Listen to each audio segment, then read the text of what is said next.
Hello, my friends. We are moving toward total war in Europe. And the tragedy is that the people pushing us there are the very elites who are already losing and know it. When losers sense the defeat is coming, they become hysterical, irrational, and dangerous. That is exactly where the European political class is today. Furious, humiliated, and determined to drag millions of ordinary Europeans with them into a confrontation with Russia that they cannot possibly win. Even Viktor Orban, the Hungarian prime minister, has admitted that the European Union is actively preparing for armed conflict with Russia and is building an economy geared for war. According to him, Brussels has adopted an official position. By 2030, the EU must be ready for war. Industrial capacity is being redirected from civilian production like cars to weapons and armored vehicles. European leaders won't say it openly, but they are retooling their economies for the battlefield.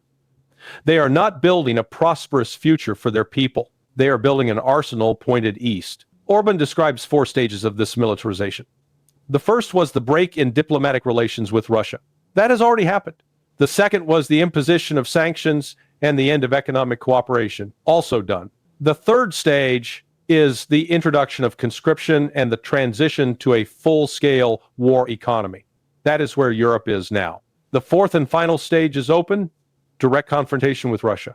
In some countries, compulsory service is already being discussed or quietly prepared.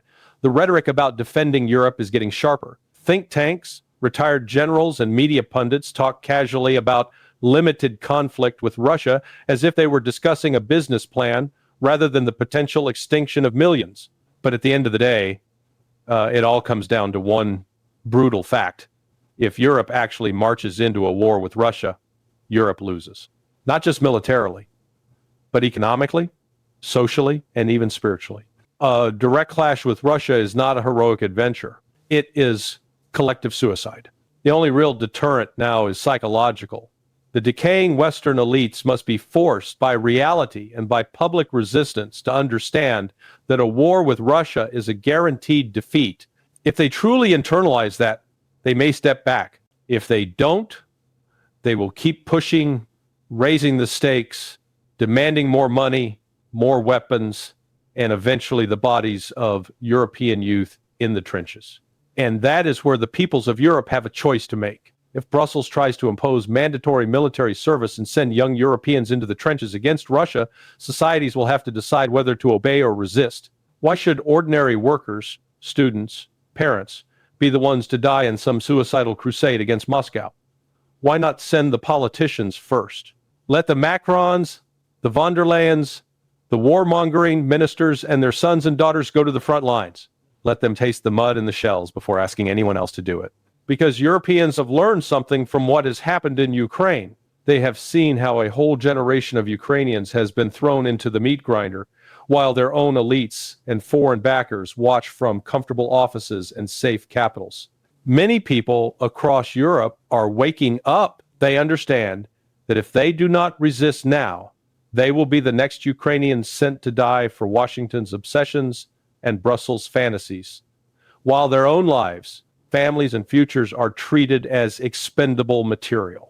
The Western propaganda machine still tries to sell the story that this is about defending democracy, protecting Europe, containing Russian aggression, but underneath the slogans, there is a much uglier reality: power, territory, resources, and the refusal of Western elites to accept a multipolar world in which Russia cannot be bullied or robbed. They do not fear autocracy. They fear sovereignty that they cannot control. Look at the map of Ukraine and you can see where this is going.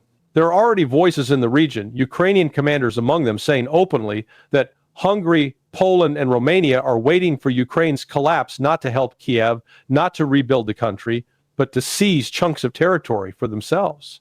This is classic geopolitics. When a state becomes a corpse, the vultures begin to circle. One possible post-war map would see eastern and southeastern Ukraine, Donbass, Novorossiya, the historically Russian lands fully under Russian control, as they should be. These are territories that are Russian by history, culture, language, and blood. The western slices might then be absorbed by Poland, Hungary, and Romania. For many in the West, that might look like a clever compromise. For me, it is unacceptable unless something fundamental changes. The only scenario in which I could even tolerate those neighbors taking a piece is if the entire central heartland of Ukraine, the region still under Kyiv's control, were also liberated and integrated into the Russian sphere, turning the map fully red. If what is now the blue and yellow core of Ukraine became Russian, then frankly, I wouldn't care whether Poland took a strip, or Hungary regained Transcarpathia, or Romania took a small piece. But if that central core remains under a hostile regime, while these opportunists carve out their trophies, that is nothing but a betrayal. They have done nothing to deserve even a single square kilometer. In fact, they help push this war forward. Reality, however, is pushing in Russia's favor. It is now obvious that Ukraine is going to lose major territories, much of Dnipropetrovsk, parts of Kharkov, all of Donetsk, and likely more.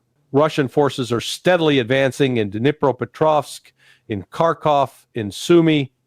Every meter they gain is paid for in blood and steel. And let's be clear, Moscow is not advancing just to hand these lands back later at a negotiation table in exchange for some Western promises.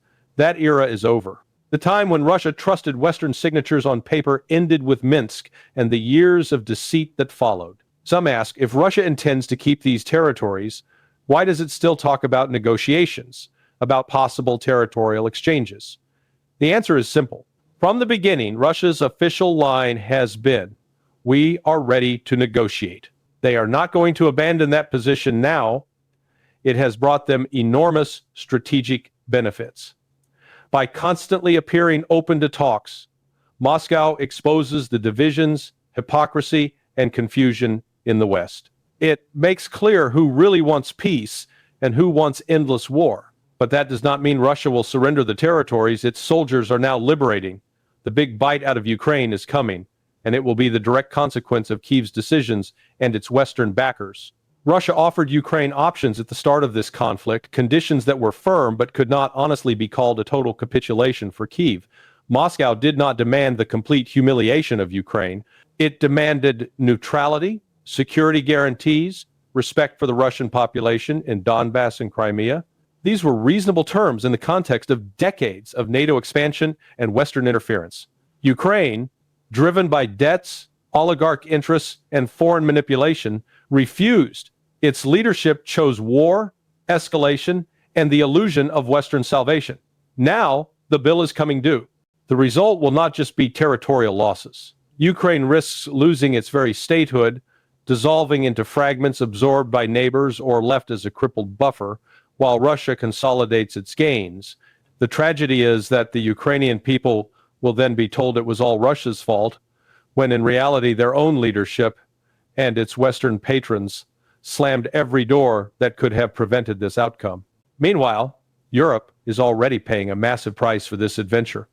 Even Russia's foreign ministry has openly stated that the European economy has lost approximately 6 trillion euros since 2022 because of anti-Russian sanctions, self-inflicted damage. These were not blows imposed from outside. These were voluntary measures adopted by European governments against their own interests in a fit of ideological hysteria. The paradox is brutal. The West tried to cripple Russia economically, politically, and socially. Instead, Russia has demonstrated resilience and adaptability. Despite unprecedented pressure, its economy has continued to grow. It has reoriented trade, deepened relations with Asia, Africa, and the global South, and strengthened its own industrial base. The sanctions, intended as a death sentence, have functioned as a forced detox from Western dependence and an accelerator of domestic development. Europe, on the other hand, has undermined its own competitiveness. It has shredded long-standing energy partnerships with Russia that worked extremely well for both sides. Russian resources and European industry were a natural fit, two halves of a single economic organism. Together, they were flesh and bone, Russia supplying reliable energy and raw materials, Europe providing high-value manufacturing, technology, and services. That model is now shattered. Without cheap Russian energy, Europe is adrift. It has no coherent energy strategy, no stable partner on the scale of Russia, and no credible plan for rebuilding its industrial base under current political leadership. In a world where new centers of power are rising and competition is intensifying, Europe is handicapping itself voluntarily. It is like a marathon runner who breaks his own legs and then blames a rival for winning the race. The worst part is that there is no one at the helm. If the situation were difficult, but there were competent leaders, statesmen capable of making hard choices and explaining them honestly to their people, Europe might have a chance. Societies can endure sacrifice when they trust those in charge. They will accept hardship if they see real leadership, integrity, a sense of shared destiny. Russia is a good example. Its people have endured sanctions, bans on travel, cultural boycotts, the exclusion of their athletes, artists, and businesses. They have watched the West try to cancel them from the international system, all while fighting an intense conflict in Ukraine. Yet Russia has held together. The leadership explained the stakes, articulated a clear national purpose, and stood with the people in the storm. That created unity. The hardships became a shared trial, not a punishment handed down by strangers. In Europe, it is the opposite. The political elites live in a different universe from the citizens. They tell the public, you must tighten your belts, sacrifice your livelihoods, accept higher energy prices, accept deindustrialization, and maybe send your children to war. And while they say this, they keep their mansions, their private jets, their luxury lifestyles, and their total lack of accountability. They never admit their mistakes. They never explain how their policies lit the fuse under the current crisis. They simply shift the blame again and again onto Russia. We are already seeing the absurd extremes of this scapegoating. Russia is blamed for economic slump, for inflation, for energy shocks, and even in some hysterical narratives for things as ridiculous as animal diseases or local crises with no connection to Moscow at all. When the real crash comes, when European economies start to fall in earnest, they will say, Russia, Russia, Russia, again. Every failure of their own governance will be wrapped in that convenient excuse, but there is a limit to how long you can lie to your own people. Sooner or later, reality will break through. If the crash is deep enough, it won't be the elites who pay first, it will be the citizens, the workers, the small business owners, the pensioners. Yet history also tells us that when popular anger finally turns, it does not remain abstract. It goes looking for those responsible. And the names and faces of those who gambled away Europe's future in this insane crusade against Russia are not hard to find. To make matters worse, Europe is not just losing what it has already sacrificed. It is losing future opportunities. In a multipolar world where Eurasia is knitting itself together, where Belt and Road corridors, BRIC-style institutions, and new trade alliances are emerging, Europe should have been a vital central partner. Instead, it is isolating itself, tied to an Atlanticist project that offers little beyond permanent confrontation with Russia and growing friction with the rest of the world. The tragedy is that Europe has enormous potential. Its people are talented, its culture's rich, its industries capable, but potential means nothing when your leadership is rotten and your strategic direction is suicidal. As long as the continent is run by a class of politicians who care more about pleasing Washington and feeding the NATO machine than serving their own citizens, Europe will continue to drift, decay, and lash out in fear. Russia, for its part, has made its choice.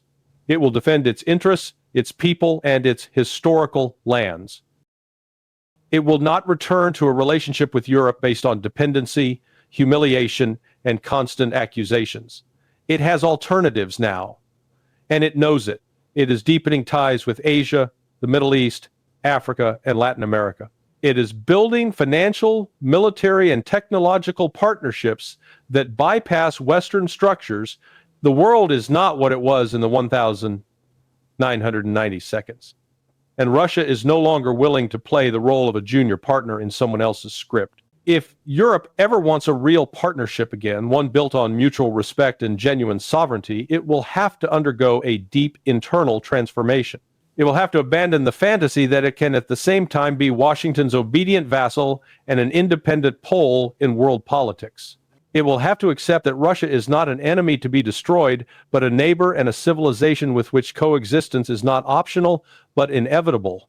Until then, the war in Ukraine and the broader confrontation with Russia are not just conflicts on a map. They are mirrors held up to Western decline. They reveal the hollowness of European leadership, the self-destructive nature of its policies, and the strength of a Russia that refused to bend the knee. The question is not whether Russia can survive this clash. It already has. The question is whether Europe can survive its own elites and whether its peoples will wake up in time to stop a march toward disaster that serves no one but a crumbling, frightened establishment. In the end, this is not just a story about Russia and Ukraine. It is a story about what kind of world we are going to live in. One path leads to permanent confrontation, manufactured hysteria, economic self-destruction, and eventually, the possibility of a direct clash between nuclear powers. That is the road the current Western elites have chosen, a road where Europe sacrifices its prosperity and its young people in order to maintain an illusion of hegemony that is already slipping through their fingers. The other path is harder in the short term, but far more sane in the long term. Accepting a multipolar order, recognizing Russia's legitimate interests, and rebuilding relations on the basis of mutual respect instead of domination. For Europe, the choice is particularly stark. It can continue to act as a forward operating base for someone else's empire, forever arming itself against its largest natural partner on the continent. Or it can reclaim its own sovereignty, break with the suicidal logic of sanctions and proxy wars, and once again look east, not through the crosshairs of a gun sight, but through the lens of cooperation. That will require courage, real courage, not the cheap theatrics of speeches about values while factories close and households freeze. It will require leaders willing to say, our interests are not identical to yours, and we refuse to die for your strategies. Russia has already shown that it will not kneel, it will not surrender its lands, and it will not abandon its people in Donbass, Crimea, or anywhere else. It has absorbed the blow and emerged more self-reliant, more anchored, and more certain of its direction than at any time since the collapse of the Soviet Union. The mirror is now in Europe's hands. Either it confronts the image, it sees the corruption of its elites, the hollowness of its rhetoric, the disaster of its policy toward Russia and Ukraine, or it keeps breaking that mirror and blaming Moscow for the shards. History does not wait forever. The front lines in Ukraine, the collapsing credibility of Western sanctions, the shifting balance of power across Eurasia, these are all signals that the old order is ending. Russia has made its strategic decision and is prepared to live with the consequences. The real question is whether Europe will find the strength to change course before it is too late, or whether it will allow a small, frightened clique of politicians and bureaucrats to drag an entire continent into ruin for the sake of a war. It cannot win. One way or another, the verdict will not be written in think tank papers or newspaper editorials. It will be written in territory lost or regained, in economies shattered or rebuilt, and in the hard, unforgiving memory of peoples who will remember who led them toward catastrophe and who tried to pull them back from the edge.